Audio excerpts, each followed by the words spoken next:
tu fais tes prières, tu jeûnes pendant le ramadan, tu donnes la zakat, tu as même fait le hajj. Et pourtant, le prophète a dit que certaines personnes finiront en enfer. Comment est-ce possible? Est-ce que pratiquer l'islam ne garantit pas automatiquement le paradis? Prépare-toi à entendre ce que beaucoup refusent d'accepter. Les 5 piliers sont la base de l'islam. Mais ce ne sont pas toute la maison. Tu peux prier tous les jours, sans que ton cœur soit touché. Tu peux jeûner, tout en mentant, insultant, trahissant. Le prophète a dit: il se peut qu'un jeûneur ne retire rien de son jeûne, sauf la faim et la soif. Ahmad. Et encore, certains prient la nuit, mais ce qu'ils récoltent, c'est seulement la fatigue. Pratiquer, sans sincérité, sans comportement, ça peut te détruire. Le prophète a dit qu'une femme est entrée en enfer, pas pour un crime contre l'humanité, mais pour un chat. Elle l'avait enfermé, ni nourri, ni laissé libre. Elle priait, jeûnait, mais elle était cruelle. Et Allah a vu son injustice. Voilà la réalité de la foi sans miséricorde.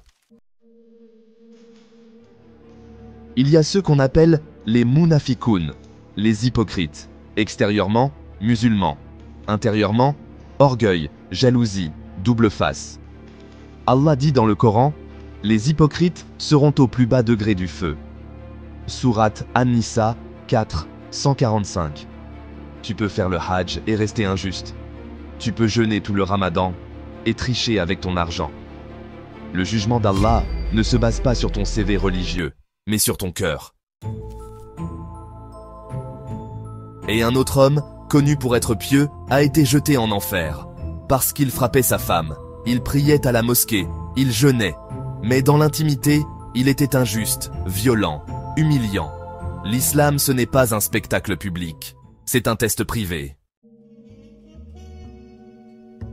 Un compagnon demanda un jour, « Ya Rasulallah, telle femme prie la nuit, jeûne le jour, donne beaucoup, mais elle fait du mal à ses voisins. » Le prophète répondit, « Elle est en enfer. » Une autre ne faisait que peu de prières, mais était bonne, douce, juste. Et il dit, « Elle est au paradis. » Ce qui pèse sur la balance, ce n'est pas le nombre de prières, c'est la vérité de ton comportement. Ce qui te sauve, ce n'est pas seulement de cocher des cases, c'est d'aimer Allah sincèrement. C'est de craindre son injustice envers les autres. C'est d'être juste avec les gens, même quand tu es en colère. C'est d'aimer pour ton frère ce que tu aimes pour toi. L'islam, ce n'est pas une apparence, c'est une transformation intérieure. Fais les 5 piliers, oui, mais vis l'islam dans ton comportement. Parce que le jour du jugement, ce ne sont pas les titres qui comptent, mais la vérité de ton cœur et la justice de tes actes. Et Allah est plus juste que tous.